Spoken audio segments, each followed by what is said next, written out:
കേരളത്തിൽ മദ്രസ പീഡനത്തെക്കുറിച്ചുള്ള വാർത്തകൾ അത് അസ്വാഭാവികതയൊന്നുമില്ല.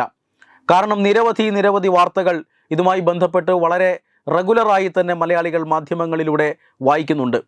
അതിന് ജില്ലകളോ അല്ലെങ്കിൽ താലൂക്കുകളോ ഒന്നും പ്രശ്നമല്ല. കേരളത്തിൽ അങ്ങോളം ഇങ്ങോളം ഇത്തരത്തിൽ മദ്രസകളിൽ പീഡനം നടക്കുന്നു, മദ്രസകളിൽ കൊലപാതകം നടക്കുന്നു, മദ്രസകളിൽ ആത്മഹത്യ നടക്കുന്നു. ഇത്തരം വാർത്തകളെല്ലാം നമ്മൾ നിരവധി തവണ റിപ്പോർട്ട് ചെയ്തിട്ടുള്ളതാണ്. ഇന്നിപ്പോൾ കൊല്ലത്ത് നിന്നും ഷൊർണൂരിൽ നിന്നും 2 മദ്രസ അധ്യാപകരാണ് അറസ്റ്റിലായിട്ടുള്ളത്. ഈ 2 മദ്രസ അധ്യാപകരും പ്രായപൂർത്തിയാകാത്ത കുട്ടികളെ ലൈംഗികമായി പീഡിപ്പിച്ചതിൻ്റെ പേരിലാണ് പോക്സോ കേസിൽ പിടിയിലായിട്ടുള്ളത്. കൊല്ലത്ത് പ്രായപൂർത്തിയാകാത്ത പെൺകുട്ടിയെ പീഡിപ്പിക്കാൻ ശ്രമിച്ച മദ്രസ അധ്യാപകൻ കാട്ടുപുതുശ്ശേരി മുതിയക്കോണം സ്വദേശിയായ നവാസിനെയാണ് പോലീസ് പിടികൂടിയത്. മദ്രസയിൽ പ്രായപൂർത്തിയാകാത്ത പെൺകുട്ടിയെ നവാസ് ലൈംഗികമായി പീഡിപ്പിക്കാൻ ശ്രമിക്കുകയായിരുന്നു. ഈ മാസം 13-നാണ് കേസിനാസ്പദമായ സംഭവം നടന്നത് എന്ന് പോലീസ് പറയുന്നു. നവാസിനെ കോടതിയിൽ ഹാജരാക്കി റിമാൻഡ് ചെയ്തു. മറ്റൊരു സംഭവം നടന്നത് ഷൊർണൂരിലാണ്. ഷൊർണൂരിൽ അല്പം പഴയ കേസാണ്. പ്രതിയെ പിടികിട്ടിയത് അല്ലെങ്കിൽ ഈ കേസാകുന്നത് ഇപ്പോൾ മാത്രമാണ് എങ്കിൽ പോലും 2022 മുതൽ 2024 വരെ 2 വർഷം ഈ കുട്ടിയെ മദ്രസ അധ്യാപകൻ പീഡിപ്പിച്ചു എന്നതാണ് കേസ്.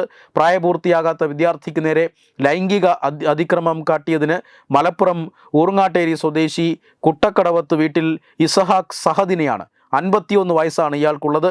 ഇസഹാക്ക് സഹദിനെയാണ് ഷൊർണൂർ പോലീസ് ഇന്ന് അറസ്റ്റ് ചെയ്തത്. നേരത്തെ സൂചിപ്പിച്ചതുപോലെ 2022 മുതൽ 2024 വരെ കാലയളവിൽ മണ്ണാർക്കാട്ടെ സ്ഥാപനത്തിൽ വിദ്യാർത്ഥി പഠിക്കുന്ന സമയത്ത് മദ്രസ അധ്യാപകനായി ജോലി ചെയ്തിരുന്ന പ്രതി ലൈംഗിക അതിക്രമം നടത്തുകയായിരുന്നു. പിന്നീടാണ് മാതാപിതാക്കൾ ഈ അതിക്രമത്തെക്കുറിച്ച് അറിയുന്നത്. അതിനുശേഷം പോലീസിൽ പരാതിപ്പെടുകയായിരുന്നു.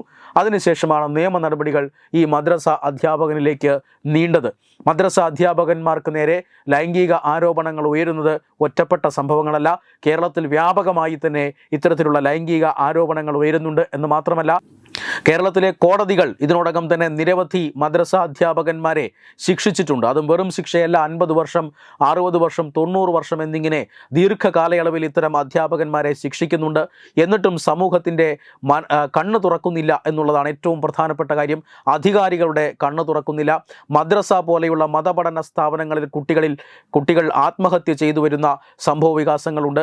പ്രണയത്തിൻ്റെ പേരിൽ അല്ലെങ്കിൽ മറ്റേതെങ്കിലും ദുസ്വഭാവങ്ങളുടെയൊക്കെ പേരിൽ പിടിച്ചുകൊണ്ടുപോയി ഇത്തരം സെൻ്ററുകളിൽ, മദ്രസ എന്ന് വിളിക്കുന്ന ഇത്തരം സെൻ്ററുകളിൽ കൊണ്ടുപോയി ഇത്തരം കുട്ടികളെ പീഡിപ്പിക്കുകയും ഒടുവിൽ അവർ ആത്മഹത്യയിലേക്ക് തള്ളിവിടുകയും ചെയ്ത സംഭവങ്ങൾ കേരളത്തിൽ ധാരാളം ഉണ്ടായിട്ടുണ്ട്.